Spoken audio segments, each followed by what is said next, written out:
Hello, everybody, and welcome to what is probably the final episode of the LeanTossup Call of Duty betting podcast for the 2022, 2022 CDL season. Um, I am joined, as always, by my co-host Ryan of CDLMetrics. We did it. We did it, man. We're at the end here. It is champs time.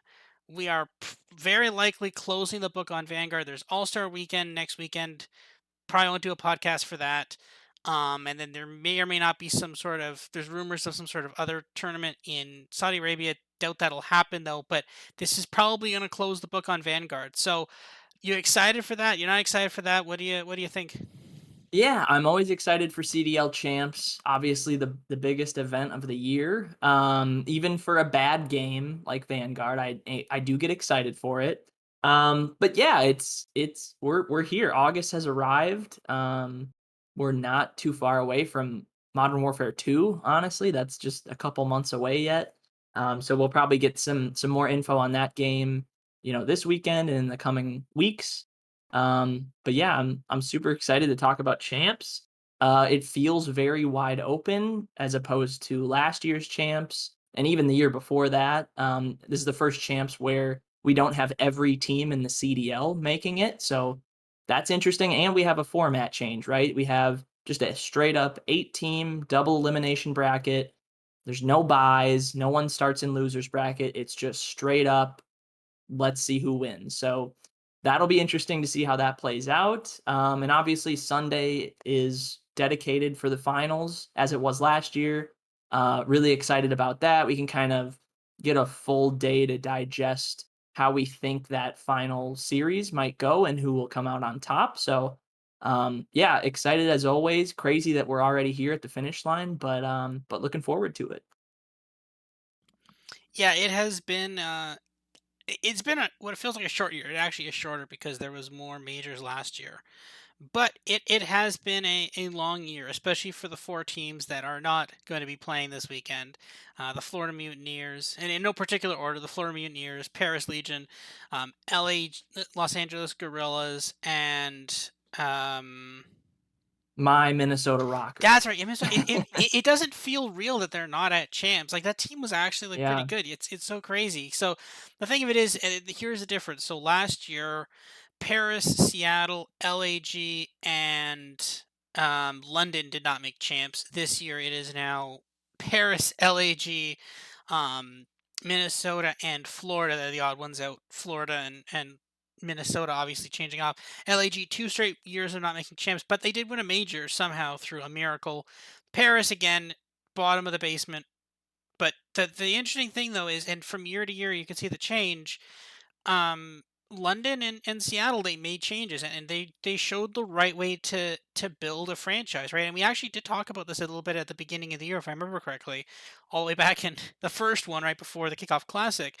We talked a little bit about what's the right way to build a CDL team, right? And we remember talking about London and Seattle. They are both heavily focused on rookies. Obviously, London with Gizmo and Nasty, and Seattle obviously with Pred and Sib. Clearly, that and but LEG of course taking the opposite tact, going after the more established players in terms of going after more established players like Slasher, Hook, Asim, Gunless, and then obviously eventually throwing it out to other things. So I think we've now at least partially, I'd say, we've now at least partially established that building through rookies is a somewhat better strategy in the CDL, and that's an important message for next year. Now, in terms of the teams that didn't make it, do you see any teams keeping any significant amount of their roster, or do you think all of them are basically just team wipes at this point? What do you think? Yeah, full team wipes, I can see for Paris for obvious reasons. They were quite terrible to say the least. So yeah, I think they'll definitely just want a fresh, clean roster going into next year with their new branding, right? As the Las Vegas Legion, or maybe they change their nickname to something better than Legion. But yeah, I think that one will just go up in smoke. Um, yeah, LA Gorillas is an interesting case, right? Because They won Major 2. Like, they they came out and ripped off 6 straight wins after a first round winners bracket loss, to win Major 2, and people were like, "Okay, where do we put them in our power rankings?" Um, and yeah, they didn't do anything outside of that one weekend, so it wasn't enough to carry them. There are some interesting pieces. Slasher, who I know is a guy that we're not in love with, right? Year to year, it always seems like he somewhat disappoints. Based on our grading, he was really, really good this year. Like, not a lot of maps where Slasher put up a donut in search or just went negative in a hard point or control, anything like that. He was just consistently good throughout the year. Maybe you keep him. Obviously, he's a guy who's been around for a while. Spart, kind of the guy who carried you to that Major 2 victory, is an interesting young player who you might want to keep as well. Hook, right? We've seen glimpses from him, but he's a couple years removed from the champs win in Dallas, where he was really, really solid, but maybe was carried a little bit by Shotzi and some other pieces on that team. Last year in Cold War, he looked like the best player through the first stage of the season, then had his own personal issues and kind of fell off since. So I don't know. I think Hoop will stay in the league. I don't know if LAG will hold on to him. And then obviously you have your pieces like, Gunless and Neptune. I don't know, players who we've seen enough of to know, like, they are good, not great, and maybe it's just best for change of scenery for a lot of those guys. So LAG is an interesting case. Maybe they keep Slasher, maybe they keep Spart. Outside of that, I don't see much. Florida, another interesting team where if you look at the preseason expectations, like, a lot of people were down on the Mutineers. Like, a lot of people had them as the 11th, 10th best team in the league, and that's right kind of where they finished in the CDL points table. And the roster, like, kind of went how you thought it would go. Like, Awakening is still amazing at the game. Puts up numbers in just about every series he plays in. Skies, another great player. Um, Outside of that, it was a whole lot of nothing, right? They were shuffling around with those third and fourth pieces. Major Maniac comes onto the team late. They started with Dave Patty, who looked okay. Vivid gets moved. They bring in Two Real, who did nothing basically to end the year. So yeah, I don't know. Maybe you hold on to Awakening and Skies still and go, we have these two really, really good guys, and we just need to find two to pair with them. But they've been together for a while. I know there's some discussion that they don't get like on the same page that well, even though they've been playing for a while. So maybe you break that up and just keep one of them. Um, and then Rocker, yeah, they'll for sure make some change.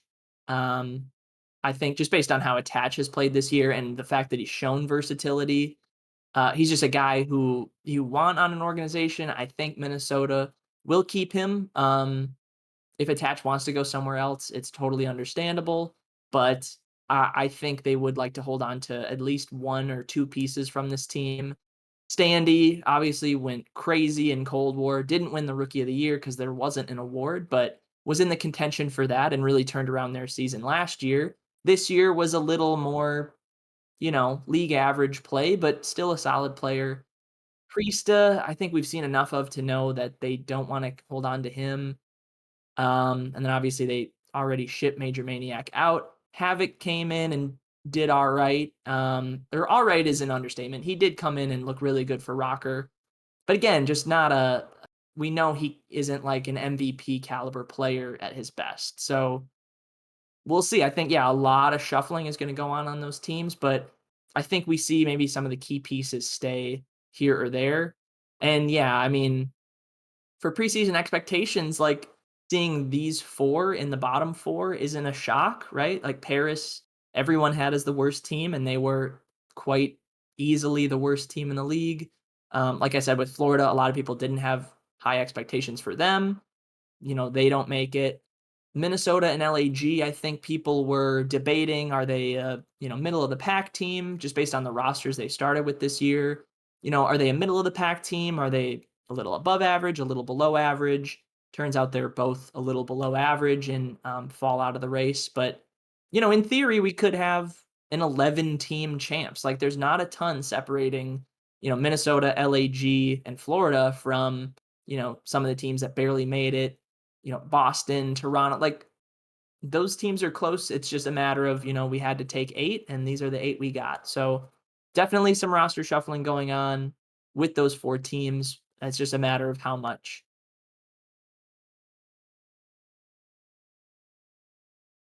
Yeah, I think so. I think it is a good point, right? I mean, LAG actually was a decent team down the stretch, right? And I'm actually kind of sad that they didn't get to make it to champs. Same thing with Minnesota as well. Florida peaked randomly, I think, for major 2 or 3. I can't remember which one it was, but that was their peak, and then they were done. I think it was actually major 2 because that was the major LAG one. But it's weird, and I think going forward, it's questionable as to whether or not we're gonna see this Florida team stay together, right? I mean, if you're, I don't know, if you're LAG, do you go after Awakening potentially? If you're Minnesota, do you finally say we're gonna invest in the AR position and we're gonna get Awakening as just a true AR, right? What about Skies, right? Will Florida pay to hold on to these guys? They haven't really invested a lot in their team. There's rumors that maybe they're going to leave. I kind of agree with that. I think if that makes sense. I'm a little skeptical that we're gonna see them back. LAG, I think will probably go. It's debatable. I think Hook might stay. Like Hook, Neptune was actually pretty good there at the end of the year. I think the problem was like Gunless and or Spart and or Seam. I have no idea what they're gonna do. Rocker, I don't even know what you do. Like Attach wasn't the problem. Standy wasn't the problem. Priesta was definitely part of the problem. Will you keep Havoc, or was he just an incidental piece there? I could see keeping Attach and Standy and then going after like Awakening or even a Hook or something there. There's different pieces you could try to go after for that. Outside of that, I Paris is obviously just a complete team wipe, and then you build around Temp if they're even continuing to have the team. Um, And outside of that, I mean, obviously, we won't talk about we're not talking about the teams that made champs here, but yeah, I think that's kind of what we're looking at. And for Florida, again, there's this base like instability in this team where not instability is the right word, maybe not the right word. I'd say variance, this base variance in the team where some weeks it looks like they could be one of the best teams in the league, and then the next week they could be just trash. And that's something as a team they need to figure out going forward and figure out why that is. Is it that they're decent online and they can't pull it out on land? That's kind of been true. Is it that they can't be consistent? Is it one or two members that are inconsistent? Is it the base of the team that's inconsistent? Right? That's the question. So yeah, it's going to be interesting. I can see some shuffling around, but I think like with this shows that like because again we've some of these teams we've talked about, you can't build a team around one or two good players, and Florida is definitely a case of this, is that you can't build a team around like just you can't be like, cool, we've got Awakening and Skies, we're good now, we can just build around that core. No, not in a 4v4 league. If it's 5v5, maybe you only need 2 or 3 good players and you can have 2 kind of whatever players. But when it's 4v4, all 4 players need to be decent. And again, like and looking at your player grades here, which we're going to talk about obviously more in the future, you have Attach as the third best player in the league and Slasher as the fourth best player in the league. And then you also have Methods on Boston. Actually, you have Temp as the fifth best, and you have you have Temp as the sixth best, and Methods, which barely made champs. To be honest, Boston could have definitely missed champs. They're the fifth best, right? So the like teams, 4 of the top 6 players are, well, actually no, sorry, 3 of the top 6 players, half of the top 6 players are on teams that didn't make champs. So it's not their fault. It's not Attach's fault they didn't make champs. It's not Slasher's fault. It's not Temp's fault. It's the rest of the team, right? You look down the list. Um, every single other member of Paris is in the bottom 10. Vivid again was on a Florida team. He's down there at the bottom. Um, you look at Neptune and Nassim, they're down bottom part of the list. Standy and Priesta, they're down on the list as well. Havoc down on the list as well. Major Maniac, exact middle of the list. So it's yeah, it's an interesting it's an interesting puzzle to figure out, and we're not CDL GMs. but it's going to be very interesting. So, assuming this is the last tournament outside of the All Star Week, we're going to start hearing about, like, assuming this is it, and there's no tournament in Saudi Arabia, which to be honest, I don't necessarily think there will be. If that's the case, then we're going to start hearing about roster mania in a matter of days now. Today is Tuesday. We're filming this on Tuesday, or recording this on Tuesday.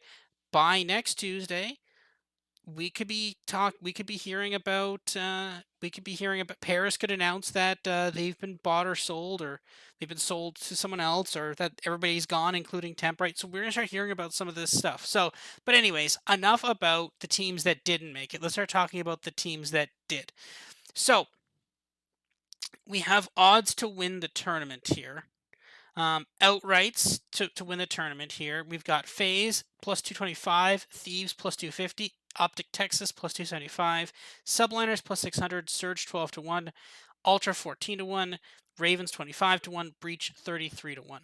Now, I've been working on my NFL model and college football model, so I didn't have time to specifically design a champs model. I'm going to work on that more next year. I think I want to have where I'm going to look at more of being building those for next year to see. But at this point, I do not have that. So, Ryan, I saw you crunch the numbers earlier today. What does your model have? I think your model does it agree with the betting odds here? What do you have? What are your kind of plays on who do you think is going to win the tournament?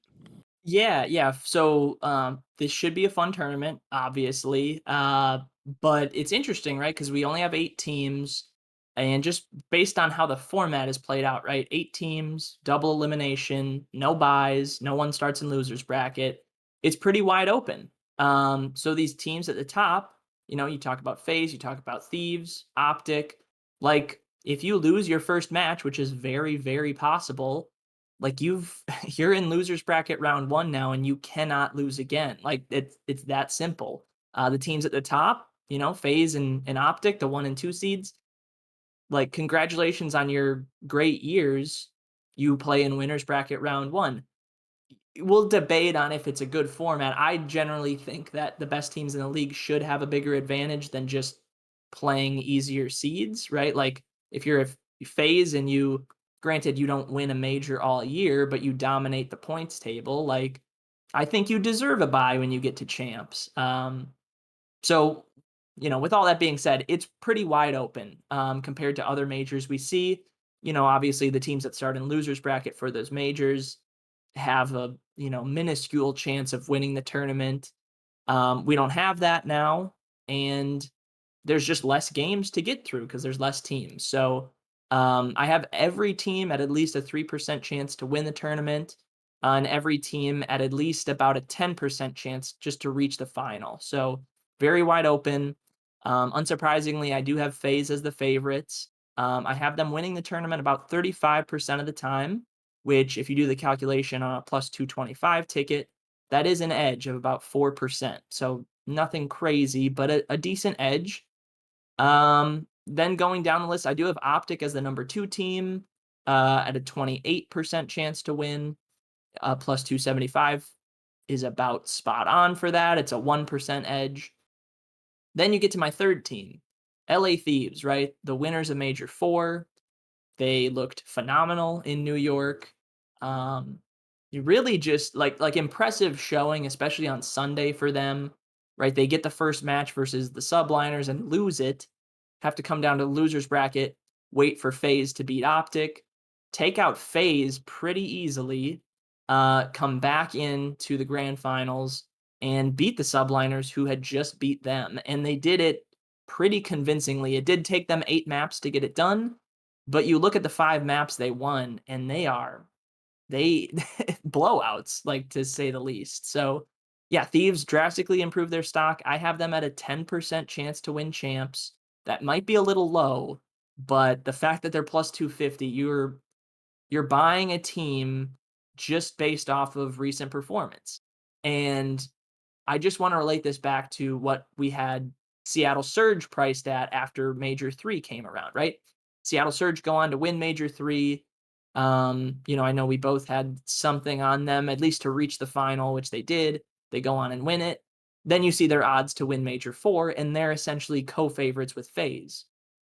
And, at the time, you can maybe justify it of like, okay, Seattle are the hottest team in the league. They just won a major. Why shouldn't they be co-favorites? Well, it's because their body of work is small. We've seen FaZe time and time again, year after year, be an amazing team. Thieves looked really good for a weekend, not too long ago. Now you got them priced in this range, right next to FaZe, just ahead of Optic. To me, that's just way, way, way too steep. So Thieves are a team that I'm not in on this weekend, unsurprisingly. I'm never one to just kind of like hop on the team that got red hot. So they're a big pass for me. And then it just trickles down from there. Seattle Surge come in at fourth for me, about a 9% chance to win, um, right on their market value of 12 to 1.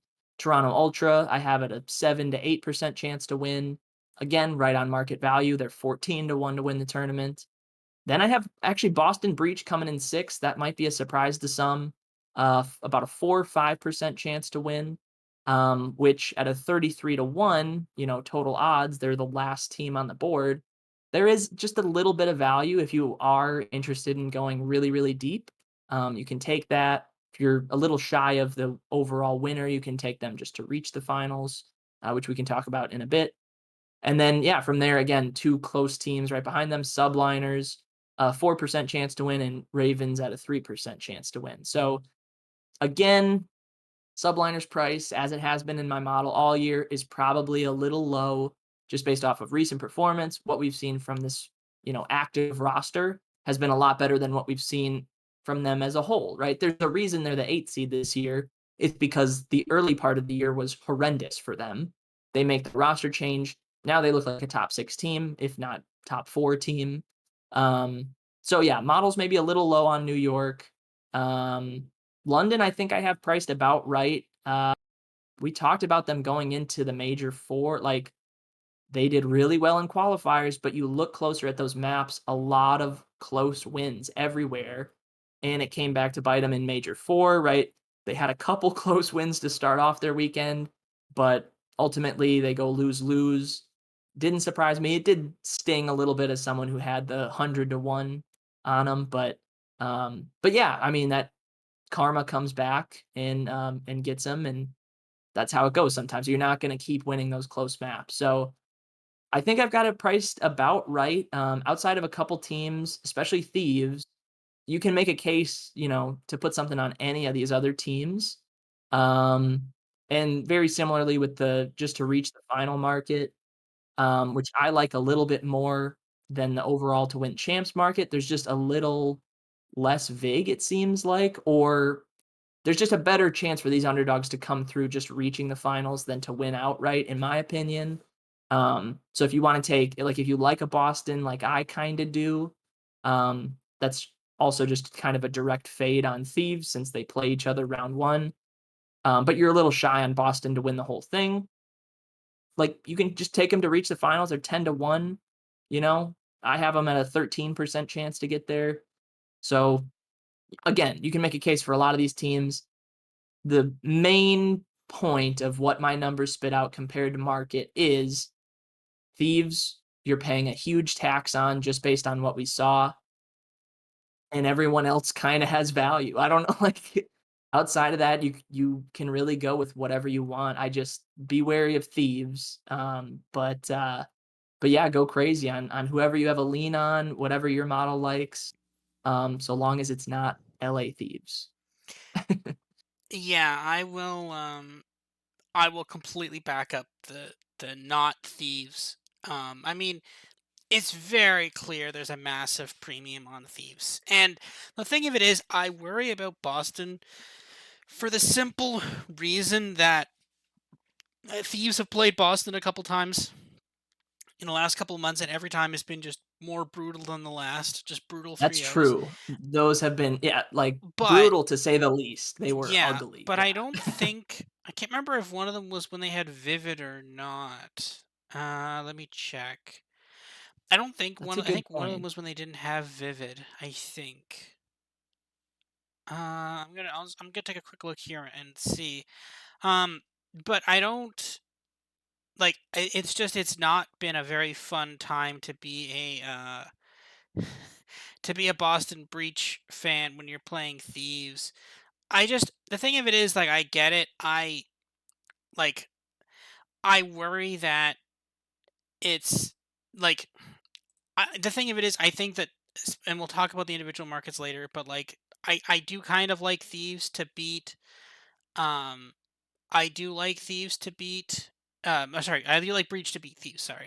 The thing of it is, I just think that like at a certain point, it's like there's too much value on like you're giving me 3-1 on Breach. Like if Thieves has a post major hangover, like this is a team that everybody counted out, and for good reason. Like there's a good reason why we counted this team out, not just because we were just saying, hey, this Thieves team has problems just for fun. Like there's genuine, real reasons why we were saying, hey, this Thieves team might not be all that.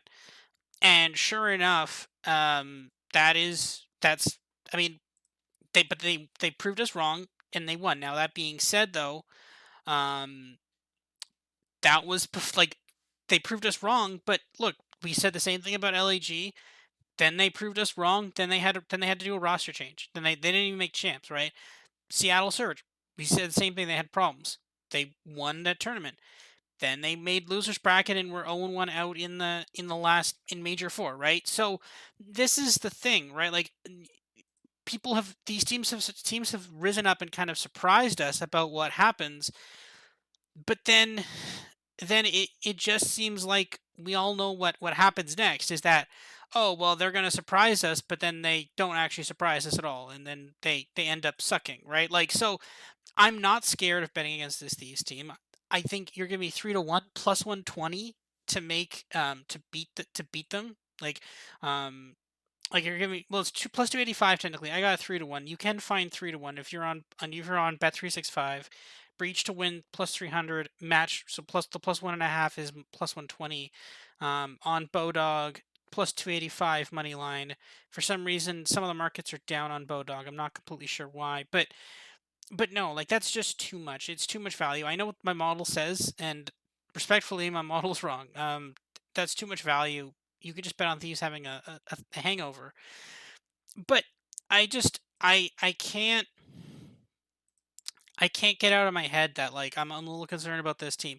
That being said, okay, so actually let's see. So the second time Breach versus Thieves, I think they did have Vivid in there, yeah, and it was a 3-0, but a closer 3-0 than the last time. It was a 250 to 195 hard point, 6-2 search, 3-1 control. So that was better than before. That it had gotten better, but I can't, like, you're paying an insane premium for Thieves. London, obviously, they broke our hearts last time. That being said, I am ready to have my heart broken again. I've bet a little bit on the I've put a little on the 25-1. The thing of it is, like, they play Surge first of all. I'm gonna be betting on. I have that match is basically even. I have like Seattle has a 51% chance to win. London has a 45. I kind of think London's just a better team. One of the reasons why London is so low is because they are horrible at control. I also think Seattle's kind of also horrible at control too. So I kind of like London to. I'm gonna be on London to win that match. I think they can win the match. I also don't hate London minus 1.5. I think you're getting some decent odds on that because if they figure out a way to win control, because they did win control in the last game, it just that they did beat LAG at control, just that somehow they then decided that they lose the other modes. So no, I actually do kind of like London, and if London beats Seattle, then all you have to do is they have let me see here. Let me find the schedule here. Yeah, then they play the winner of Phase New York. Well, okay, you have to play Phase eventually anyway. If you win that, so if assuming it's Phase and you beat Phase, then you're going on to basically whatever's left. It's Thieves versus Boston versus Texas Toronto or Optic Toronto. If you've beaten FaZe, you're definitely favored in that match, and then you're there at the win. Now you maybe not. Well, you're actually mathematically maybe not math because like maybe not in terms of betting lines because if it's Thieves or Texas, they're going to be favored. But you could definitely beat them, and then all of a sudden you're in a best of 9 finals, right? So I'm not completely sold on the oh no this is a problem. I actually kind of think that I think that this is definitely doable in terms of if for London. Optic, yeah, I kind of think Optic's a little high. The issue, like, and one of the kind of the themes that I'm going to be looking at here is that no team that has won one event has won multiple events, right? So obviously, you start out Kickoff Classic, Toronto wins that. Major one, Optic wins that. Major two, LAG wins that. The Pro Am Classic, New York wins that. Major three, Seattle. Major four, New York. The only teams that are in champs that have not won an event yet are Boston, Ravens, and yes, you sorry, Seattle Thieves. Sorry, no, Thieves won the last event. New York won the Pro Am Classic. That's right. So the only two teams here that haven't won an event are Toronto, FaZe, and Ravens, and Boston. So those four teams. Of those four teams, the teams that I think that actually could win this event is probably FaZe or Ravens. I'm not the biggest fan of Boston. I think. I mean, what's to reach the final? You're only getting a 10-1 to reach the final. That's not amazing. I don't know. Yeah. So one last point on I think we've hit the point home that Thieves are not a great idea. Boston, like I get like I have Thieves as a better team as Boston. I would expect Thieves to beat them in round 1. However, a lot of times when you're taking these like deep underdogs, you're looking at what's their path. And I think Breach just have a nice path, right? Like you get an LA Thieves team that I'm ready to fade on day 1, right? You get them right away, and Thieves, like a lot of teams, pretty hot and cold throughout the year. Obviously, they're very hot right now, having just won Major 4, but they're a team that could very well go lose-lose and be out of this tournament immediately. Boston is, they haven't shown like elite play for an extended period of time this year, but they've been pretty consistent of like they're just always there. They're always competitive, kind of no matter what, outside of the couple Thieves games that we've seen from them where they were just absolute blowouts and maybe they caught Thieves on the wrong day and it did not go well for them. I just think you're paying a premium in that specific match of like Thieves are red hot. We've seen this Thieves Breach match before. We all know how this will go. And I just don't like buying into that so much. Like specific head to head match history. I really don't try to worry about. I think, teams have a set level where they are. I think Thieves are better than Breach, but I do think it's closer than what a lot of people give it credit for. So if we get that Breach upset, mild upset in round 1, then you're running into an Optic team that is good, no doubtedly, but they're not FaZe, right?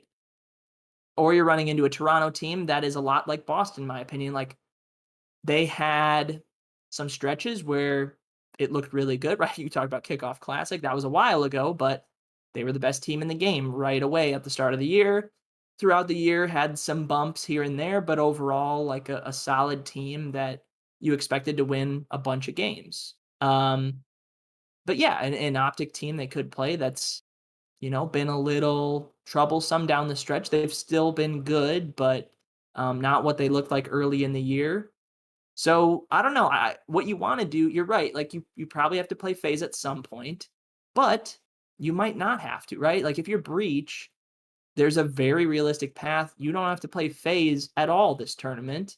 One, I guess, if you get eliminated right away, or two, if phase get upset in round 1 or 2, and you can hang on to your winners bracket spot, like you might not see them until the champs or like the finals, or they might get eliminated before then. It's all about avoiding phase, in my opinion, and honestly, a New York team that plays phase right away that is red hot. I have New York power ranked as the 6th best team in the game. Again, I think that's low. I think they're closer to top 4, but like that's that top of the bracket. That's just where I worry about London a little bit, just with their recent run of performances. Right, a lot of close wins. Finally came back to bite them in Major 4. They go lose. They're still a good team. Their control does worry me a ton. Right, like it's hard to put a exact number on like how bad they are at control, but the London Seattle match, and I know we'll go into a depth a little further. Like London is decent at Gavudu in control. They're 8-8. The other two maps, Berlin 2-6. That power ranks 11th for me. Tuscan, they're 2-8. That power ranks 12th for me. And Seattle on the flip side, very bad at Gavudu. The worst team on Gavudu. They don't play it anymore. Berlin, they're 6-4, which although that sounds like middle of the pack, that power ranks as second. Tuscan 12-5, very good record, also power ranks as second. It's a big mismatch in control if it's Berlin or Tuscan, assuming Seattle doesn't do anything crazy and not veto Gavudu. So that's where I worry about that. Obviously, London can win if they can string together some good hardpoint performances or some searches. Like you got to pair some of those together. Um, but like you're gonna run into a good team right away. Like at least with Boston, you can maybe, dance around these really elite teams for a while and end up, in a really, really good position come, Friday, Saturday, maybe even Sunday. So that's what I'll say about Boston. Obviously, they're not like one of the favorites to win. I don't expect them to win. But like if you're looking for a team that might surprise a lot of people, I would go with Boston. You're right. London does have it in them. Like this roster looked really good at the start of the year. They change back to it at the end of the year. They do get some more wins. And like, yeah, maybe this is their formula and maybe they can get it done versus a Seattle team that, like Thieves, can go hot and cold. So, um, yeah, I think we laid out a lot of good cases there. Now I'm ready to talk about some fun markets here with you. What do you got? Yeah, so there obviously it is champ season, so there are obviously some fun markets. So we'll hit on some markets quickly that probably aren't particularly interesting though. Most played control, hardpoint, and search maps. These aren't particularly fun. Tuscan is minus 200 for control. Uh, whatever. Yuck. Pass. Most played hardpoint map. Tuscan minus 125. Berlin plus 300. That's actually vaguely tempting. I don't hate that, but it's not particularly appealing to me either. Most played search and destroy map: Berlin plus 125, Tuscan plus 300, Bocage 350, Desert Siege 400. I don't know. There's also a bunch of other markets, stage of elimination. So, for example, Atlanta Phase, you get a plus 600 for them to be elimination round one, plus 450 elimination round two, 800 elimination round three, elimination final plus 400, runners up plus 350 or winners plus 225. So you can actually attack some other markets in this case. One market I don't hate at all is Thieves out elimination round one. I don't hate that at all. Plus 750. If I had to place a bet on any of these markets, I think that would be the bet I'd place. That them to bow out round one, to go 0-2 out. Because they play because they play, obviously they play Boston first, and then they And play the Optic loser of Toronto. Optic Toronto. So Yeah. like that's like here if Boston, but the thing is then at that point then it's basically a Boston money line parlay with like you're just a like at that point you're getting plus 300 on Boston, right? And I'm already betting the plus 300. So do you really want the extra icing on the cake, right? Like that's the thing, right? Like what's the difference between plus 300 and plus 750, right? When you're just betting, right? Like that's the thing. So is that really worth it? I don't know, right? Because if you're betting on, if you're gonna lose, if Thieves win and you're gonna lose the Boston to win plus 300 bet, then you're also gonna immediately lose the elimination round one bet too, right? So that's not really that much value. But um, Seattle surge elimination round one plus 200. That's not horrible either. I kind of see them going 0-2 out to reach the final. So other ones, you have a whole thing about finals MVP. I want to mention one more quick thing. They have now allowed us to bet on challengers, Call of Duty challengers, which is awesome because this is actually the first time I've ever seen Call of Duty challengers lines. Well, technically not. There was originally, I think I saw some on Betway years ago, but then they took them down, and as far as I know, no one bet them, and they've been gone since.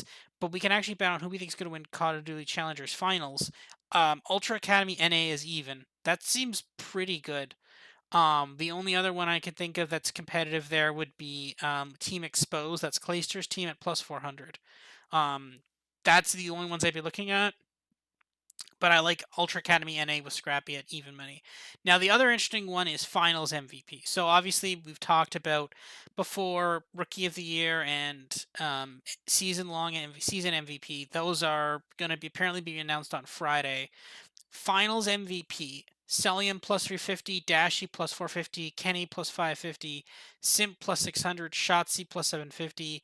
A Beezy plus 800, Envoy 900, Draza 1000, Hydra 1100, 11 to 1, Scump 12 to 1, Octane 14 to 1, Illy 16 to 1, and then just it keeps going down. Here's the thing. Right now we get FaZe at plus 225 to win champs. If Celium is the MVP, which I suspect he is, then if they win the tournament, would they give him regular season MVP and finals MVP too? Robert, you are reading my mind right now. So, Well, that's the question, right? Because that's my yeah. concern, right? So, Yeah, I this is exactly how I was thinking about it. As someone who sees a decent amount of value on FaZe to win champs, right? Like I said, 35% chance in my model. It's a 4.2% edge. I could just take FaZe at plus 225 to win outright.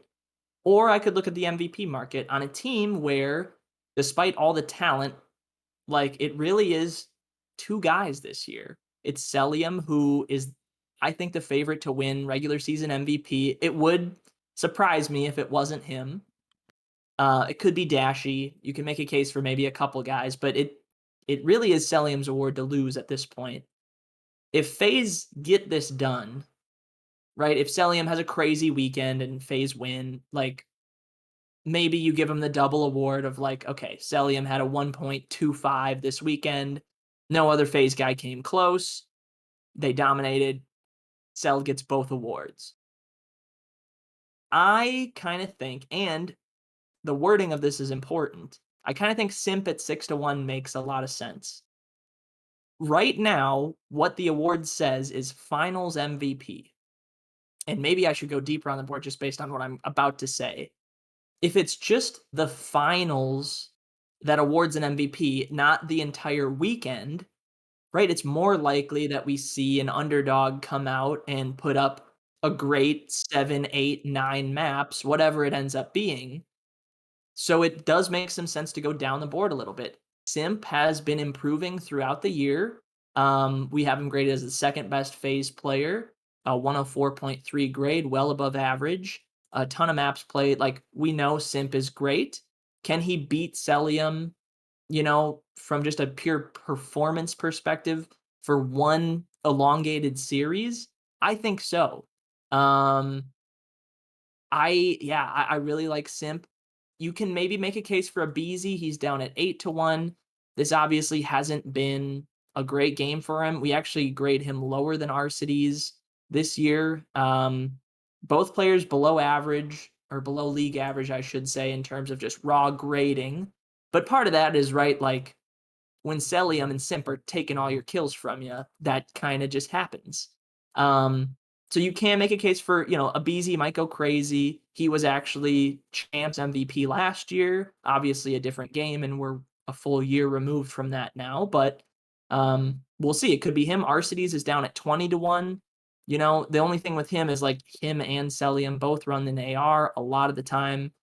And we obviously know Celium is, at least in this game, a far superior player just from pure gun skill perspective than Arcides. And that's really what we're looking for. Arcides is phenomenal. He's the in-game leader. He does a lot for this team.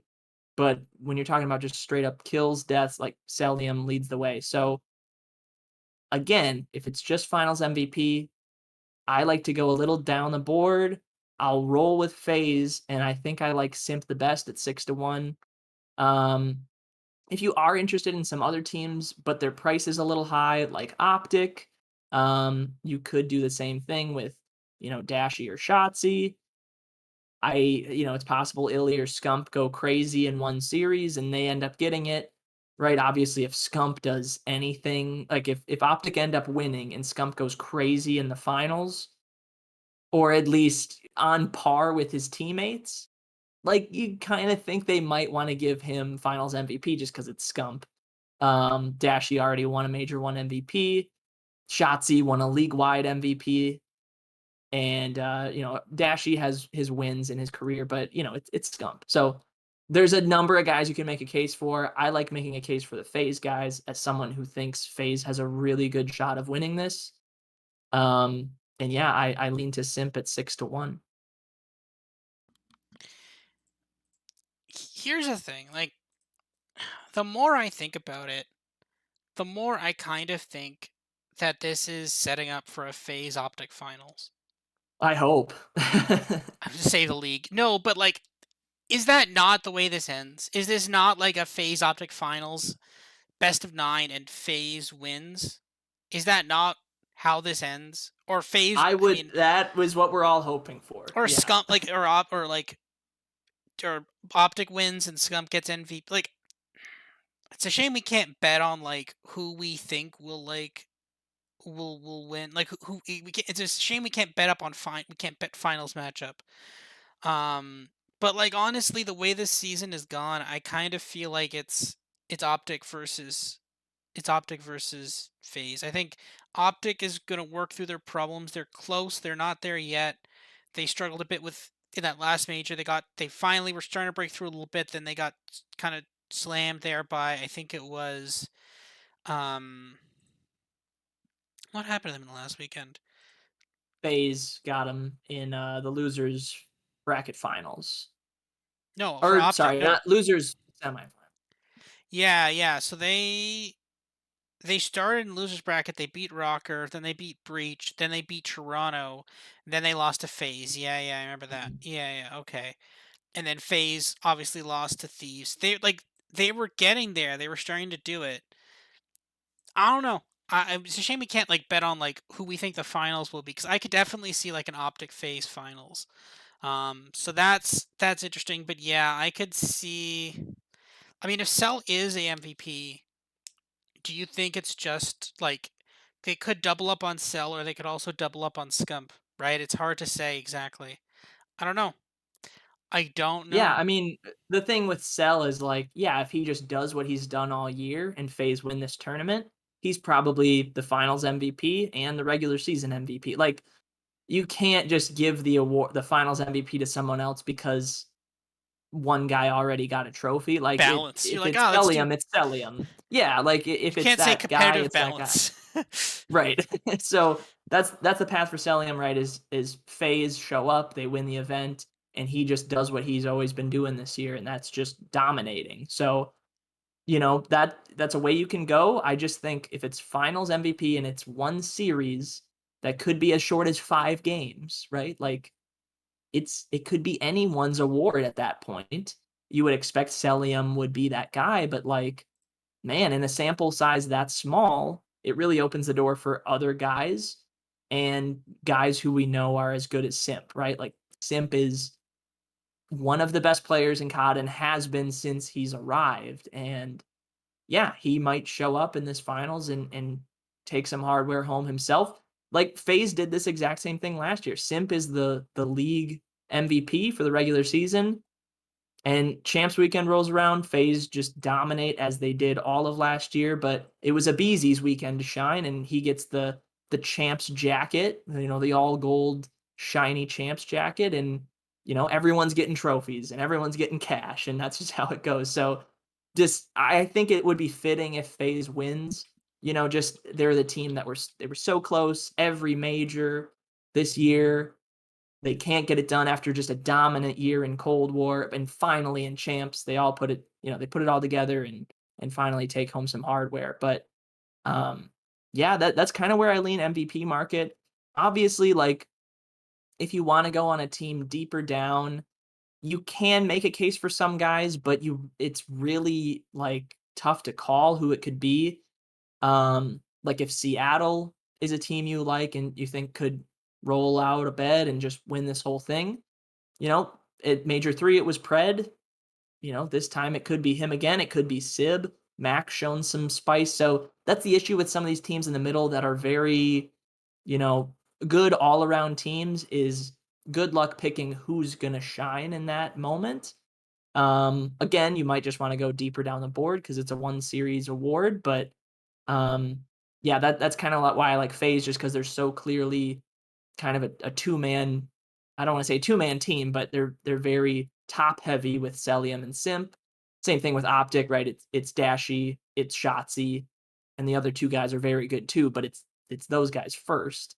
Um, Boston, again, I know I've talked about Boston and they're the biggest underdogs to win outright, but a team that has been carried by methods throughout the year. If they do end up winning, it's kind of hard to see anyone else but methods. So if you don't want to buy into breach winning champs or reaching the final, but you do want a little something on that, like where's method? Methods is 150 to 1. Like that's got to be a number way closer to 33 to 1, which is their actual number to win outright. So yeah, that's one that's a little interesting to me, but, I also have methods in another market we might talk about very soon here, but yeah, finals MVP markets in any sport, really fun to talk about, COD included. Yes, so that's an interesting point. So, yeah, I can see there. So, the other market you want to talk about is highest KD ratio. Yes, So what's absolutely. your pick here? Because so the interesting thing here is that, remember, it's KD ratio, not highest kills, not highest, like, this is KD ratio. So basically, what this is saying is, if someone plays, well, you actually have to play at least 2 series. But if in those 2 series that person just goes off, they could win this right then and there. Yes, yes. So So, what's your pick here? methods makes a lot of sense in this market. He's only 14 to 1, but if you look down the board, right, that's 3, 6, 9.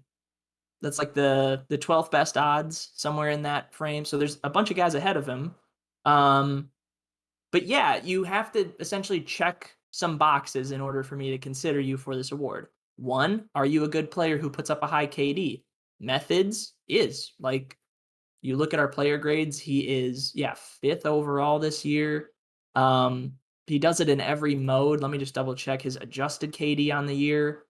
Adjusted KD of a 1.07, that ranks ninth in the league, and that includes every active player, fourth among main ARs. What's more important, though, right, when you're talking about just raw KD ratio, you're right. The number of games matters.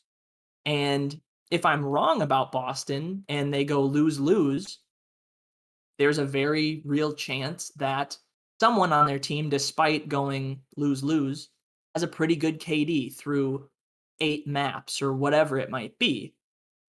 Additionally, you're looking for good hardpoint players. Methods definitely checks that box. He has a 1.08 hardpoint KD. His other three active teammates are all below a 1. He really does put up numbers in that mode. Search and Destroy is a mode that you really can kind of look past. He still has a solid 1.0 KD in that mode. Control, he stands far above everybody else, 1.14. So in those modes where there's a ton of engagements, Methods does a really good job of keeping his KD very high. So his raw KD numbers are definitely better than his adjusted numbers. But here we just care about raw KD. So I really think it could set up nicely for him just to, if I'm wrong and they lose and it does not go well, he can at least, put up some really nice numbers in a couple hard point games, a control here or there. And then as long as he's just steady in search and destroy, which again, he has been all year, you could look at a really high KD for a player who, you know, didn't have a good couple series team wise, but he could really put up some stats. So methods, it's 14 to 1. I would like a bigger number, but 14 to 1 I think makes a lot of sense for that.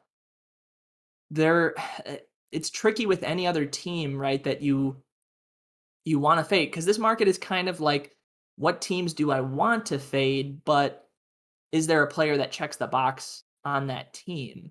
Um right? Like London is a team that I'm not super high on. However, there's not really a guy I feel great about, right? It would probably be either Afro or Zero. Um, but the thing is, like, I just can't get it. It's not as clear cut as it is with methods, right? Like Afro is 28 to 1 to win highest KD, Zero is 25 to 1. So maybe sprinkle a little on both and see if you're like me and you don't love London this week, maybe London has pretty good hard points, which is a game mode that they can hang their hat on. Um, but still goes lose lose. And you get a really high KD for one of those players. So that's kind of the way to work it. Obviously, like this could go to one of the guys at the top of the board, like a Celium or Dashy. but you're correlating things that just don't go hand in hand, right? Like Celium and Dashi have really, really high KDs on the year, and they're on teams that win a lot of games. If now they're teams that are going to go lose lose, which we don't expect because they're very good and they have pretty nice matchups. Like I don't know, I can't see those teams falling that fast. And obviously it also goes hand in hand with if they're losing, right? Like Celium and Dashi are a big part of that. It's because they're underperforming themselves. So that's kind of the way I look at the highest KD market. Yeah, you want guys who are going to have early exits, but put up numbers in hard point and a little bit in control and just be fine in their search and destroy games. And I think of all the players that are listed, Methods checks all of those boxes. Yeah, I definitely don't hate methods at 14 to 1 either. You can look at stuff like Afro is an option at 28 to 1. The thing it is, your theory about methods that actually is here, right? Because there's a reason why like this is somewhat in line with a lot of the finals MVP, but it's also a different it's definitely priced differently, but it's somewhat in line. Like Celium's plus 350 for highest KD, plus 350 for finals MVP, right? So, but methods huge drop down, right? So, yeah, I don't hate methods at all. 14 to 1. That's I kind of a nice bet. I actually kind of like that bet. Um, okay, I think that's about enough for different fun little different player props and team prop bets. Let's get into the meat and potatoes here, the matchups themselves. So, first match, Ravens versus Surge, 3 o'clock Thursday afternoon. Let's go. Ravens, well, so for some reason, some of the lines on Bodog are out. So I'll just come over here to Bet365.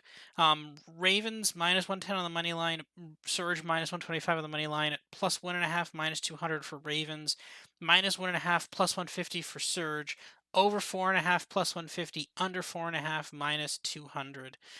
I've got this priced as basically even. I think I put London as a 48% chance. So there is well, it's not so much value on London. It's so much as just not value on, there's less value on Surge than there is not, like, it's weird. So like, I price London as like plus 104 and I price Surge as like minus 104. So technically there's like worse value on Surge than there are on London, but I do kind of like London in this spot, and I honestly don't hate London minus 1.5 as plus 250. That's actually like, I feel like if London is able to figure out control, which I bet them to win control, plus 240 to win control, that's kind of an insane number against a team that's not really good at control. If London wins the control, this is a 3-1 or even a 3-0 potentially, right? Like they're a really good hardpoint team generally. They can definitely win hardpoints. They can definitely win search and destroy. Um, I kind of think that this team, like if this team gets it to a game 4 and they're up 2-1, I think they can close it out. And I think this is what we could be looking at here. So, yeah, I'm down for a I'm down for a I'm in for London money line here, and London minus 1.5. Some spreads you could bet too. Um, on Bodog before it went down, London minus 1.5 was plus 110 on the in the search and destroy. For some reason, I have the search and destroy 6-3. For some reason, Bet365 has London minus 1.5 at minus 110 in this in the search and destroy. No idea why there's a huge discrepancy there, but again, wait for it to come back. I'm sure it'll come back. On Bet365, you can get Ravens plus 8.5 in the hard point in terms of point spreads. That's not bad at all, honestly. You also can get London plus 1.5 rounds on the control minus 155. So there's lots of different ways you can bet London here. You don't actually have to have them to win, especially not the control. What are your thoughts here? Are you with me on London, or do you like Seattle to win here? Yeah, I'm kind of on the flip side. I don't love Seattle, but they definitely look like the team I'd prefer. Seattle Surge I have at a 59% chance to win, London at 41. So, pretty close when it's all said and done. Not quite a 50-50 in my eyes, but yeah, would not shock me if London take the win here. But yeah, I talked about it a little bit earlier. The one concern with London is control, and it's a very big concern for me. I think these hardpoint and search and destroys are pretty close to even for both teams. I have London as a slight favorite in hardpoint, and Seattle as an even slighter favorite in the search and destroys. Honestly, you can just call those toss ups. I expect Seattle to win their hardpoint pick, London to win theirs. I expect Seattle to win their search and destroy pick, and I expect London to win the one they pick. It all comes down to control for me, and that's where I have Seattle at a 77% edge. And honestly, that might be a little low. Talk about map vetoes. It looks like I don't know what we're gonna play in control. I just know it's not gonna be Gavutu. Seattle, worst team in the league on that map. And Ravens are seventh, which isn't great, but when you look at their other maps, it's by far their best. So we're gonna play Berlin or Tuscan. London are 11th and 12th in my power rankings on those maps. Seattle is second and second. So you're talking about one of the best control teams versus one of the worst.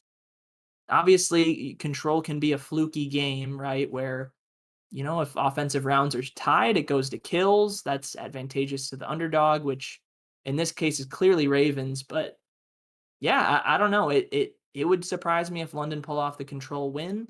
Obviously, they can do it, but that's really where the difference in my numbers come from. Is just Seattle has a clear advantage in that mode, and I think everything else is pretty close to a coin toss. So if you're London, right, you got to win it by being hot at hard point or in search. We'll see if they can do it. I just lean Seattle slightly. The prices where they're at now does lend a little bit of value on the surge in my eyes, but honestly, not a ton to really take. Um, so yeah, this is more or less a stay away for me. It's an interesting game to kick off the weekend. Not one like neither of these teams are overwhelming favorites to win the event. And honestly, right, like their next opponent is going to be hard no matter what. If you win, you probably get phase. If you lose, you probably get subliners. Those are two red hot teams right now. I mean, phase has been hot for 3 years now, but like it's a tough path for both of these teams as the 4 and the 5 seeds. So, we'll see who comes out on top. I lean Surge, but after this, it gets a lot tougher for both of these teams. Yeah, I think it's interesting.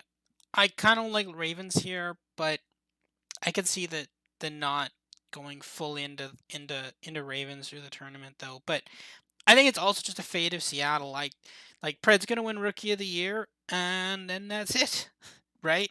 Um, I don't know. It's gonna be a weird year for them where they did some stuff and then they didn't. Right? They won a major and then they fell apart. So we're gonna have to see. I'm unsure exactly where the value is. Like the Seattle team is interesting going forward. The London team also interesting going forward. A team that looked amazing through most of the year, then kind of faltered. It's gonna be a hard call to figure out whether like what this team should do going forward. Right? We talked about Seattle. I don't know. Right? And I think Seattle is one of these interesting ones where it's like what does Seattle like if Seattle goes 0-2, do they make a team change? Do if they go say they win this game but then they lose the next two straight games at champs, do they make a team change? Or is a team change locked in already? Or is this roster already locked in for next year? Right? Like how much does It's tough to accuracy say. I think if you're like this Seattle GM and you have full control over everything that goes on with this team, I think you keep it the same. Like no matter what happens this year, like this team showed up. Like let's not forget Kickoff Classic, they almost won, and I know that was a while ago, but that was a really young team that didn't have a ton of time together, and like accuracy got the boys together to make a run at that. They beat FaZe in that tournament. They've beaten FaZe multiple times this year, if I'm not mistaken. They obviously won Major 3. Or, yeah, they would have had to beat FaZe in the Major 3 finals. But, like, yeah, this Seattle team did go cold at times, right? Major 4, the Stage 4 qualifiers in Major 4 was not great for them. They had their lulls throughout the year. but they did rebound at least once. I think they might do it again this weekend. But the thing I would worry about is like if you're an Optic or a Phase and you want to shuffle your team around just a little bit because, maybe you see potential to improve, like, does an Optic try to get Pred? Because, I mean, you look at Pred, he's rookie of the year, most likely. He was major 3 MVP. Like, the guy's got potential and he shows up. Same thing with Sib. It's just a matter of can you keep them together? Because I think if you can, you should. Um, but if Pred goes, man, I want to pair up with the guys on Optic, like I don't blame him.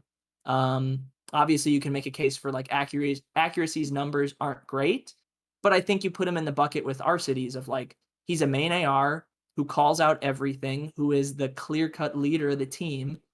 And like you hear it in interviews with Sib, with Pred, with Mac, like these guys listen to him and they take his advice and like they rebounded midway through the year to win a major because of it. So Seattle's a team I really like now. I like long term if they stay together.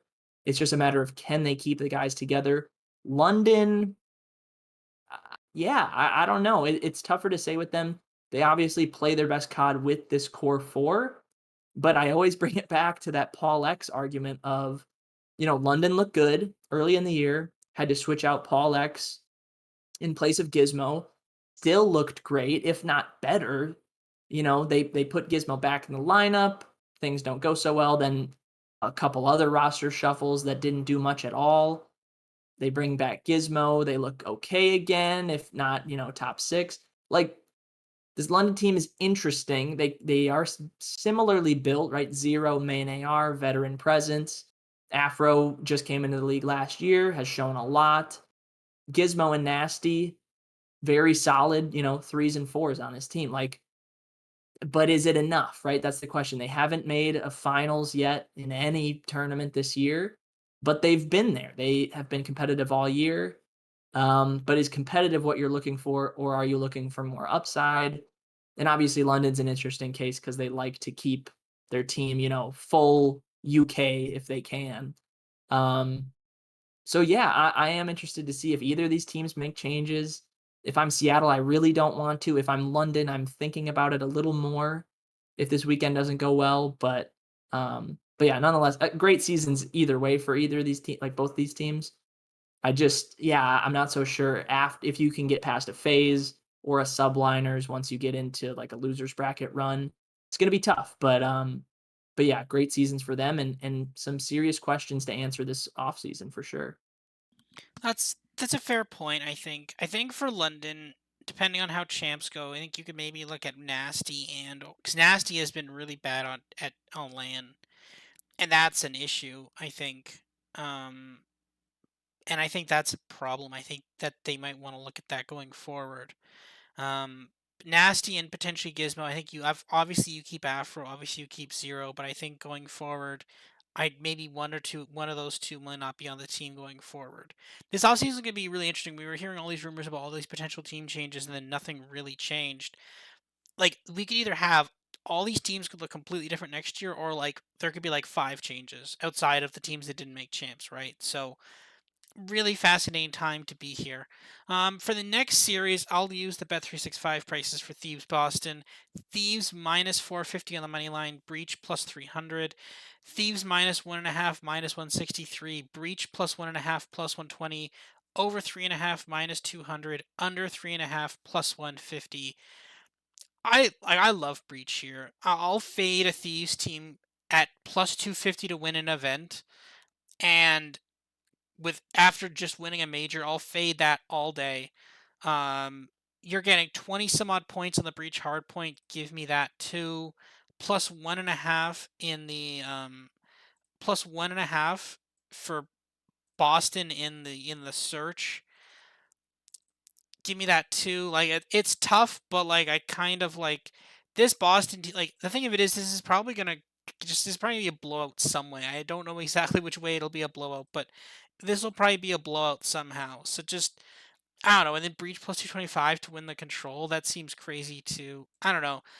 This series is probably going to be weird. Someone's going to blow someone out. I just don't know who it is. I suspect it'll be Boston that will blow someone out. But I could be wrong on that. We'll have to see. Um, but yeah, give me Boston, and especially Boston plus 1.5. But the thing is, you don't want to invest so heavily in Boston, right? Because Boston could easily get, if this has gone anything like the last two matchups of these teams, it could be a 3-0 the other way, right? Boston could get blown out 3-0, right? They could not cover the hard point spread, not cover the search spread, and just get 3-0 in the control, as Thieves have been doing. And this is one of the reasons why I haven't really been betting any of. So I bet a couple of player props for this weekend. I bet under accuracy.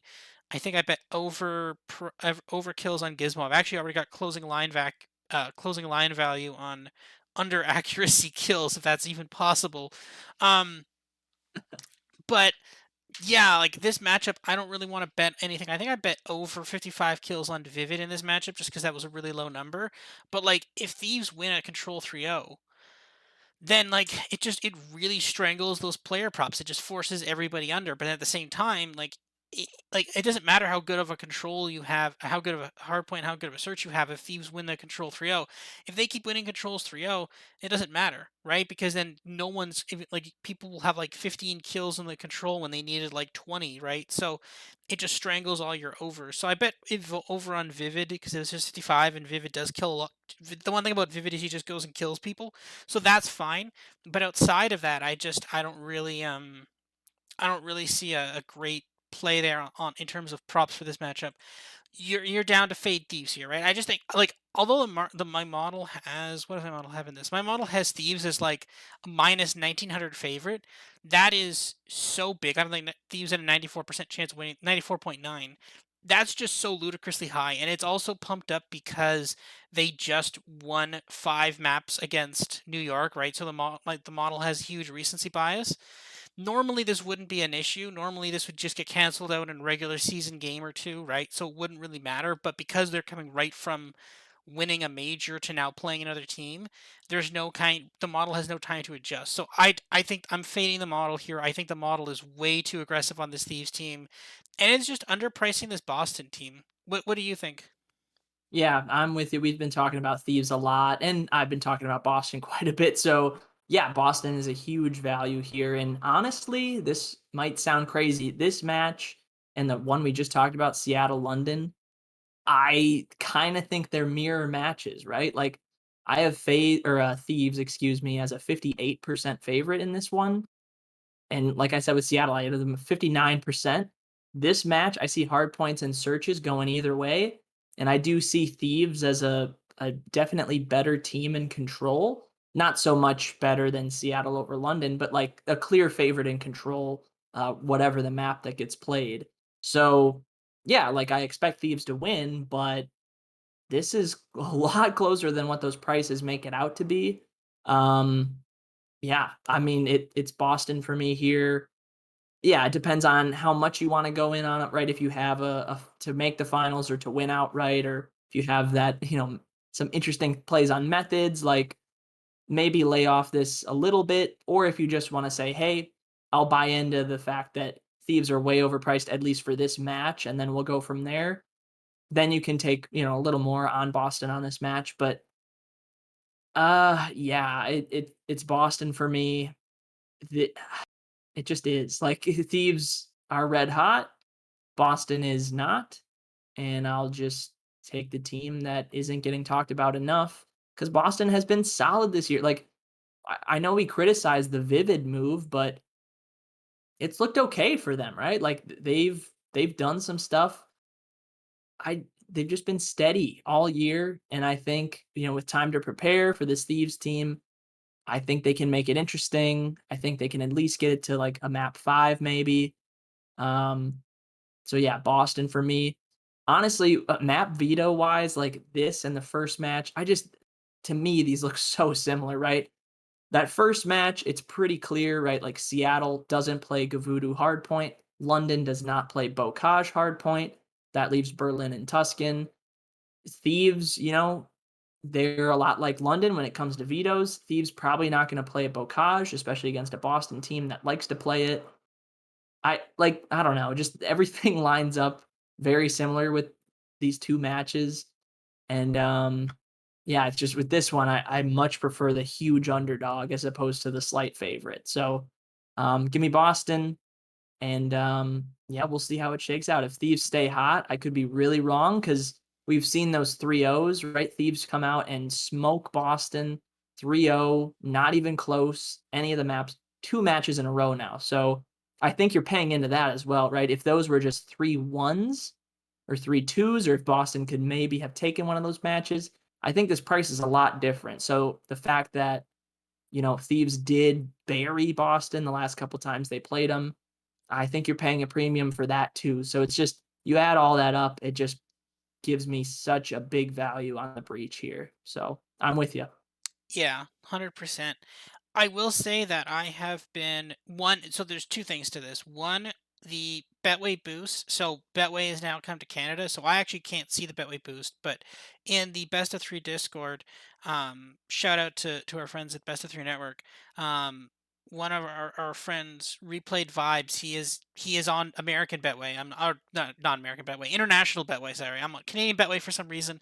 Doesn't have any boosts or Call of our CDL, Call of Duty League bets for some reason. I'm sure it'll come back in the future. Don't worry. But for some reason, I don't have access to those right now. But the Betway boost this week, the thing we love fading is is LA Thieves and Optic to win. Is Los Angeles Thieves versus Boston Breach and Optic Texas versus Toronto Ultra both to win, and that is at a price of it doesn't say what the price it is, but yeah, we love fading it. And I think that the thing is, they very clearly think one of those two teams is going to lose, and like I, it like 1,000% could be Thieves. The second thing I want to say is that in preparation for this year's champs, now also because there's been nothing else on, because there's been no Call of Duty and there's also been no CS:GO.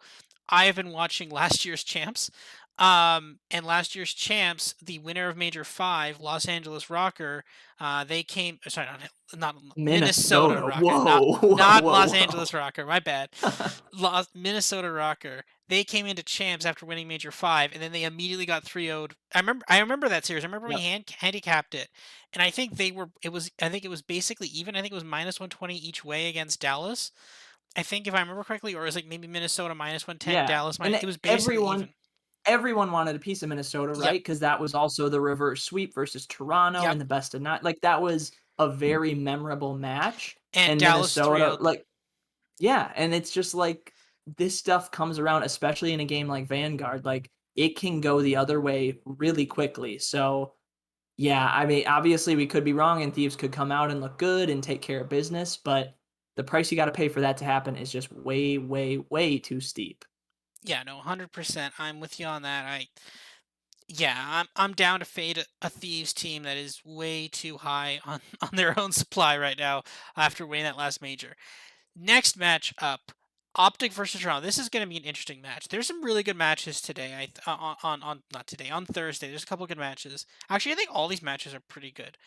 Optic -175 on the money line. Toronto +125. Optic -1.5 +125. Ultra +1.5 -175. Over 4.5 +162. Under 4.5 -225. I have Optic as a pretty sizable favorite. I have about 64.2, 65% favorites. My bet here is over 4.5. Straight up. Like, and rewatching champs last year, it just showed how reliant Toronto was on taking everything to game five. Like the fact that they sucked at hardpoint was like so apparent. We should have seen it coming a mile away this year, because like every match, it was always like, okay, they lose game one. Okay, then they win game two. Then game three, then they win the game three, then they're up 2-1 in the series, then they can't close it out in the hard point game four, then they go to a game five search, and then they clutch up on a standoff or whatever, and then they win the series, right? It was so like the script was so obvious, and the thing is, the one time they actually did win a hard point was against Minnesota.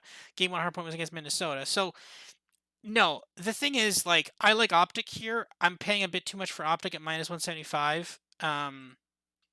Well, actually, it's a fair price, but we don't like betting on fair prices. We like betting on good prices. But no, I praise the Optic -1.5 at even. So there is a little bit of value there. at plus 125, but I'm not the biggest fan of it. Honestly, give me the over 4.5. I think Optic wins, but I think it goes to 5 maps. I think Optic wins in a game 5 search. Optic is also very good at search. Like attempting thing to do would be Optic minus 1.5 in the search and destroy. Um, but like I also map one. I don't hate Toronto Ultra plus 12.5. This Toronto Ultra team has gotten a little bit better at hardpoint in the last little bit. They started showing some life in hardpoint there in the last major. What are your thoughts here? Are you with me on?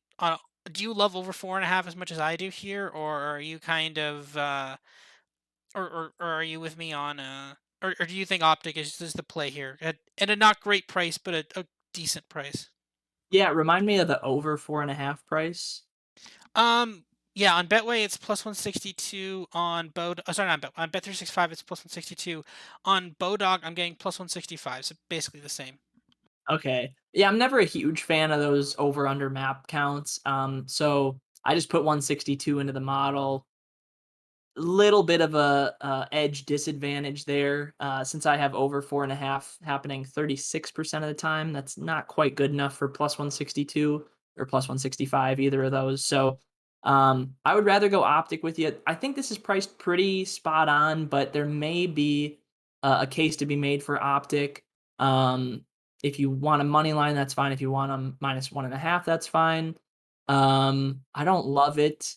And honestly, like if you rather just pivot and go, okay, if I think Optic can take out Toronto, I think their next match could be nice, right? It's either a Thieves team that, right, is hot, but I think vulnerable, or it's a Boston team that shocks the world and takes out Thieves. Like either way, it's not phase. It's not subliners. Like it's a more manageable game. I would just go look at Optic futures at that point. Um, yeah, Toronto's a team I like.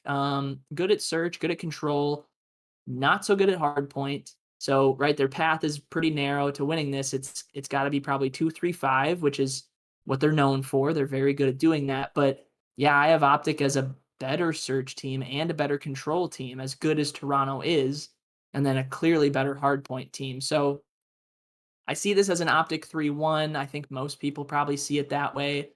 I don't know. There's not a ton to write home about in this one. I think Optic get it done fairly comfortably.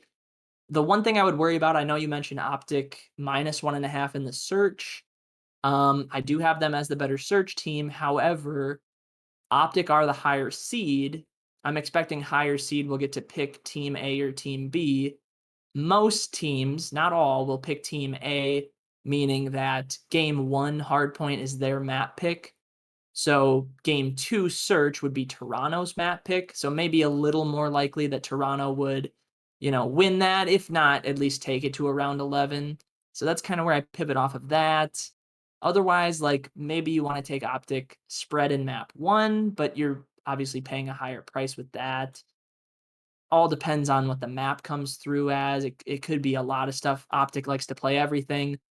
Toronto likes to play everything. It really could be any of those maps. So it's hard to get a feel for this one. I just know Optic are the better team. I have them winning it 64% of the time, which lines up pretty spot on with minus 175. I don't expect the price to move much to get any better with that. So this one's more a stay away for me. But if you're like me and you are interested in some Optic futures, I think that's the better way to go about it. Yeah, you're selling me on Optic futures. I don't hate that at all, honestly. Optic plus 275 to win and phase. I don't hate those honestly, because you know what? I actually straight up can see a optic phase final. That seems to me like that would be the storybook ending for this. I think if I had to hazard a guess. Um, but we'll have to see. Let's see. Like, so this line has actually bounced around a bit. There was some like this line used to actually be bigger. I think some Toronto money has come in. Um, if this line levels out a little bit more, there could be some value here on. There could be some even more value in Optic. Like, this gets down to minus 150. Just pound Optic 100%, and maybe even like the question is, what is Optic going to do, right? Are they going to actually play Bocage? Because the thing of it is, I think they realize they can't play Bocage anymore. But have they had enough time to get another hardpoint map ready? If they have, then yeah, Optic wins this game, and I'm 100% confident by betting the -1.5. If they haven't, then I'm pretty scared doing that. So those are some important questions to ask, and I'm not completely convinced yet about the answers to those questions. Last but not least here, for Thursday, we have FaZe versus Subliners. Now, this is an interesting matchup. So apparently, there's also some news here today on Tactical Rap. He apparently broke the news that Paul X actually has a little bit of a hand injury. So he's actually been playing hurt the last little bit. So that may actually adversely affect him a little bit. So we'll have to see. Um, but so I have an interesting line here. So there's actually pretty big disparity between two books here. So on Bet365, it's FaZe -175, Subliners +125, FaZe -1.5 +125, Subliners +1.5 -175, over 4.5 +160 +162, under 4.5 -225. On Bodog, FaZe -1.5 +145, Subliners +1.5 +190, -155 for FaZe on the money line, +120 for Subliners, over 4.5 +165, under 4.5 -220. I like you're getting 20 points of value on a FaZe on Bodog on the -1.5. Like, think of it as, here's the thing. My model has FaZe as big favorites here. So that's a thing. But at the same time, like I thought again, talking about when we talked about Thieves, Subliners just got the snot kicked out of them in like 5 straight maps from Thieves, so their value's a little lower. But my thing was that like this Subliners team was so desperate to make champs. And I think that they did it now. And you literally saw it, right? The second they got into the finals, they won a couple maps, and then they just were flat. They just got crushed by this Thieves team. This is FaZe on LAN at champs, right? Like last year, FaZe got, like looking at FaZe last year, right? And again, this was after Major 5 when they got knocked out by a Seattle Surge team. They immediately came out and they just started crushing people. I think they started off against, actually I think they no, they had a bye round one, and they actually played off against a very different Subliners team than last year, but they immediately crushed them. I think it was 3-0, or I think it was 3-0. Yeah, it was 3-0. It was either 3-0 or 3-1, and then they played Dallas Empire, and I think they beat Empire 3-0 or 3-1 too. I can't remember if it was which one it was. It may have actually been 3-0. But this is the thing. They just went on the war path there just to win champs. Now again, they have to win more maps this year. They have to win more matches this year, 4 matches instead of 3 matches last year. But like again, it's FaZe on LAN at champs. I think we gotta go FaZe. I kind of think we have to go FaZe here, and I think that there's insane value in going for FaZe. What are your thoughts here on this? Are you with me on like even the -2.5 at 375 is actually pretty good value? Are you with me here on FaZe, or do you think, because like looking at the individual game spreads, like the map one hard point, FaZe +2.5 -115, like you're getting FaZe -110 to win the hard point. Like you're getting like FaZe -1. Well, I actually have Subliners as a better search team, but like you're getting insane odds on FaZe to win some of these maps. It's kind of crazy. What are your thoughts here? Are you with me on FaZe, or do you want to say Subliners here? Yeah, yeah, I'm with you on FaZe. We mentioned their futures earlier. I do like a number of those, either to win, to reach the finals. If you want to go MVP odds instead, any of those I like. So, you might guess that I like FaZe in this match too, which I do. Yeah, I have them as about a 60% favorite in hardpoint, in search, and in control. Obviously, what maps are played fluctuates those numbers a little bit. But I don't know. I think it might even be a little higher in hardpoint for FaZe. Like with FaZe, right? Like we've seen them try to play Berlin throughout the like entire year, but especially at the end. Like, is it a map that can be added to their map pool for champs? I think the clear answer is no, right? 3 and 6 on that map throughout the year. That power ranks ninth for me. You look at Bocage, Gavudu, Tuscan, they power rank 1, 2, and 1 on those maps. Like, just dominant on those other 3 maps. Just auto veto Berlin. Just forget about it. Like, throw away that map, focus on the other 3, and just, assert your dominance on those maps. Like, that's the key of, like, with being good at 3 out of the 4 maps that are available or in control, 2 out of the 3. Like, if you have an auto veto, that's okay as long as your other maps are amazing, and with FaZe, they are ridiculously good. Well, Subliners just are a quick yeah. note on what you're saying there with the auto veto. FaZe is the first ranked team, so they will, no matter what match they play, they will have vetoes. So they can just any single match they can always just veto Berlin if they want to. Okay, go ahead. Yeah, either way, and, I mean, even if they weren't, like, with only 4 maps in the pool, they get a hard point veto at any point. So, yeah, and, like, consequently, New York are a very good Berlin team. It just makes sense. Berlin is gone in this game mode. New York is good at every other map, like 4th on Bocage, 6th on Gavudu. They haven't played Gavudu much, but they're fine on it. 5th on Tuscan, despite a 9-10 record. Like, they've shown up in those matches against huge teams. So, yeah, like, New York is solid. They could definitely take out Atlanta, but FaZe are just so, so good at hardpoint, and if we're throwing out Berlin completely, like, to me, the numbers make even more sense with FaZe. Search and Destroy, FaZe hasn't been super dominant in that mode this year, but it's been a mode that New York struggled with all year, with their early lineup with Clayster and Neptune, and even with their new and improved lineup, it's still not a mode that's awesome. Their record is close to 500 on the year, and it has been getting better throughout the year, but they're winning a lot of close ones. I do tend to think that comes back down to earth and control, right? Like, FaZe are amazing at control, which is no surprise. 31 and 17 on the year. Good at every mode. Fourth on Berlin, fourth on Gavudu, first on Tuscan. You look at New York, eighth, fifth, and eighth on those control maps. So if you're FaZe, you probably veto Gavudu and play either of the other ones. And yeah, like we saw it with New York, it's not great, and it has been a struggle bus for them lately. Like, in that finals versus Thieves, they lost both controls. In the winners bracket final versus Thieves, control was the one map that they lost. Like, you get 1, 2, 3, 4 games in a row now where it's not looking good for them in that mode, and you're running into an Atlanta team who's just been so good all year in every map. Like, to me, signs point to a phase 3-1. New York's got a shot. I can't see anything more than, like, maybe 33% chance to win. My model says 29%, but obviously you got to wait a little bit of what the recent performance has done, but it's closer to a 65-35 maybe. With all that being said, FaZe is still a good value at that point. However, I will say with New York, right, we mentioned how if you're looking at underdog teams in the futures market, like, avoid FaZe. It's all about the path. If you can weasel your way to some easy wins and avoid those good teams, hope they get upset at one point, you have a really good shot to win.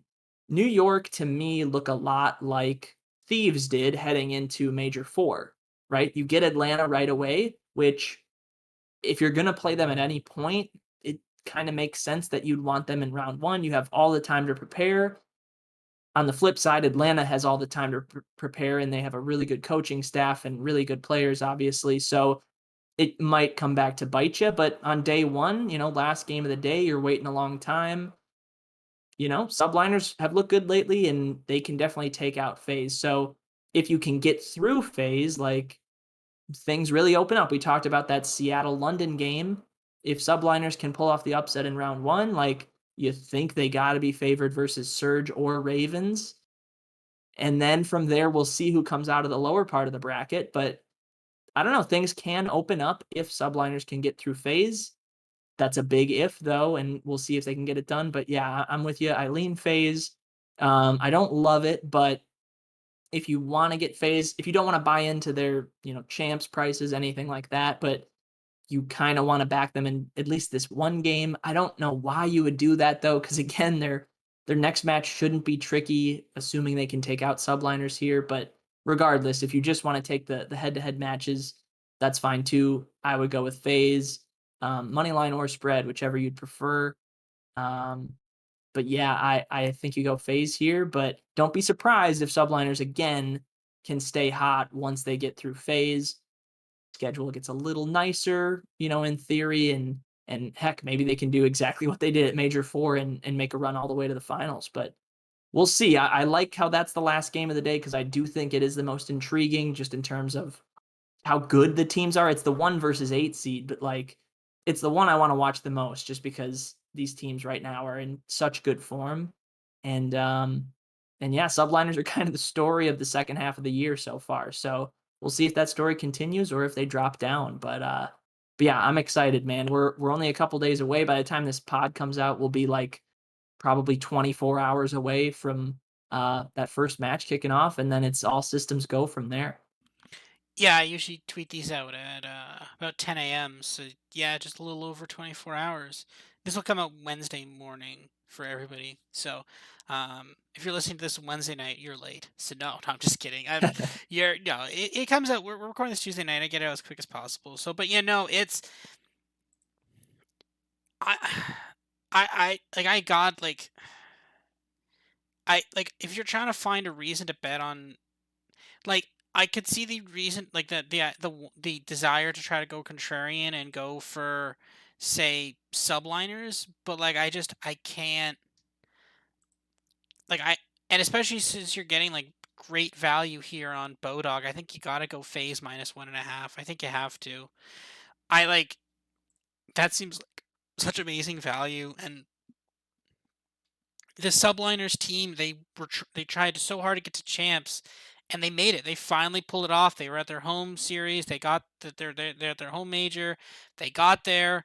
They did amazing, and then when they had a chance to win the champs the championship, they couldn't pull it off. They lost to a Thieves team that's been very up and down. So no, and again, remember the last time FaZe played Subliners, we thought the Subliners had a chance. That was Major 3, and FaZe crushed them. So, I think that was the last time they've played, I believe. Mhm.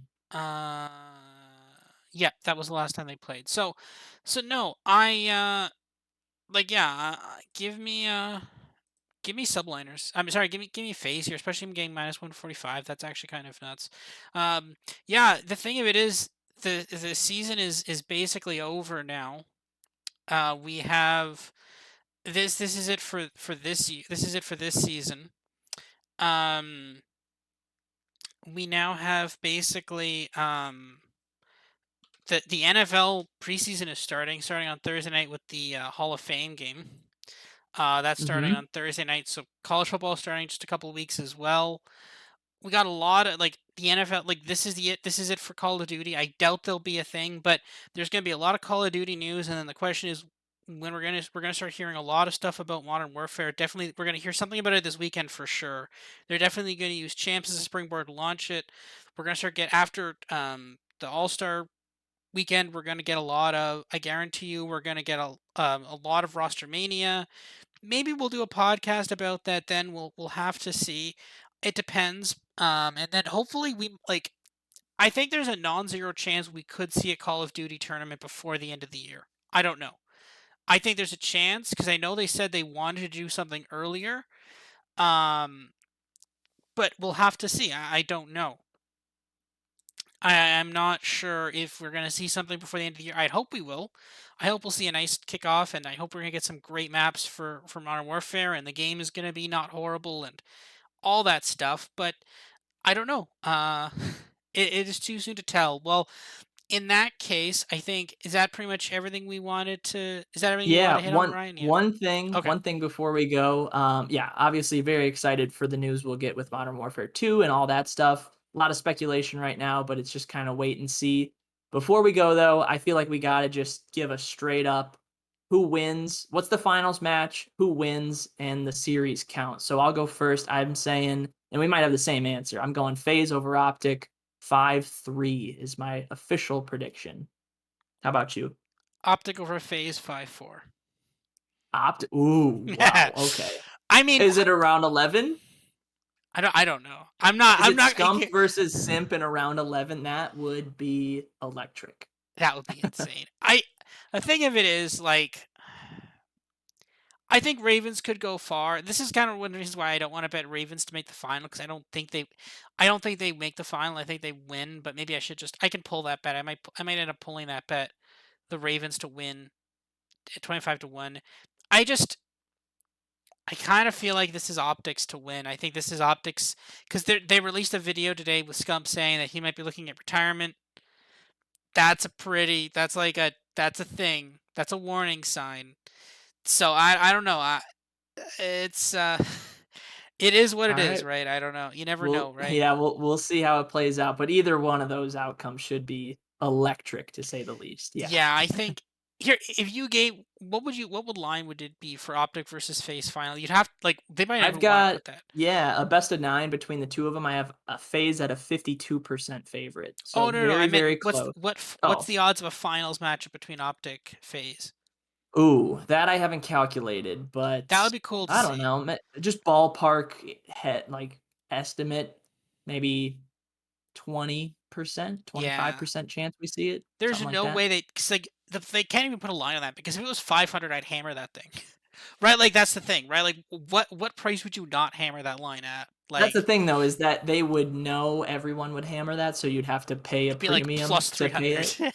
'Cause no one's taking like, "Oh, I think the final's gonna be, FaZe Breach," or like something like everyone's just gonna go, "Oh, FaZe Optic. That's what I wanna see, that's what I'm gonna play." But, And it very yeah, well could that be. would be an interesting market if they had it for sure. I'd love if that was the market. We might see that in a day or two, like maybe midway through Champs. We'll have to see. But yeah, also remember if you're watching Champs, turn on your viewership rewards. I remember last year they were giving out beta codes and they gave it like 14,000 beta codes to the like 150,000 people watching this, or like to the 100,000 people watching. So this year they're giving out like 50,000 beta codes. So like there's like a 50% chance you get a beta code. So definitely put that on. I had that on too. I was sad last year when I didn't get it. I mean, like, oh, 1 in like 8 chance I get it, but this year it's like 1 in 2. So hopefully, Yeah. like, let's see what Modern Warfare is. This game. I mean, I remember I played the OG Modern Warfare too. That was I think yeah, that was my first COD game. So, um, it could be an interesting year this upcoming year. I'm pretty excited for it, and I think um, I'm hopeful. I'm hoping. I know Minnesota in a video they said they were hoping to change the format up, have more games in between majors. That would be great as well. We need to get rid of Mhm. this stupid like here's 5 random matches. That scheduled matches was horrible. I think our conspiracy theory in that it was all just because they wanted to make sure that teams going into their home series had a higher seed, which that's like 1,000% true by the way, because that fits perfectly with what their original format for everything was. That was definitely what it was. Um, Outside of Minnesota at Major 2 getting a cupcake schedule and still finishing in lo or starting in losers bracket, it did check out for the other 3 though, absolutely, but, yeah, I mean, they um literally did like. I mean, none of them played Phase. All of them played Paris. yep. So, and actually, with the exception of I think New York didn't play Paris, but no one played Phase. None of the 4 teams played Phase. But like that, they Mhm. clearly did. That's clear. Like, come on, guys. Yeah. Yeah, I'm That was excited to talk more conspiracy, CDL conspiracy theories, starting next year already. We're honestly not that far away, and I'm sure we'll discuss it a little bit in the off season, but for now, champs this weekend, I'm looking forward to it, and, yeah, I'll be watching with a close eye. It's yeah. always exciting, always good no matter what happens, and, we'll see how it shakes out. Yeah, wow, I can't believe you think there's going to be conspiracy theories next year. You have so little faith in the Call of Duty League. It's as if you've been listening to this podcast. All right. Well, that's it for us for this year. Everybody enjoy champs, and we'll see you guys all next year. See you guys. Peace.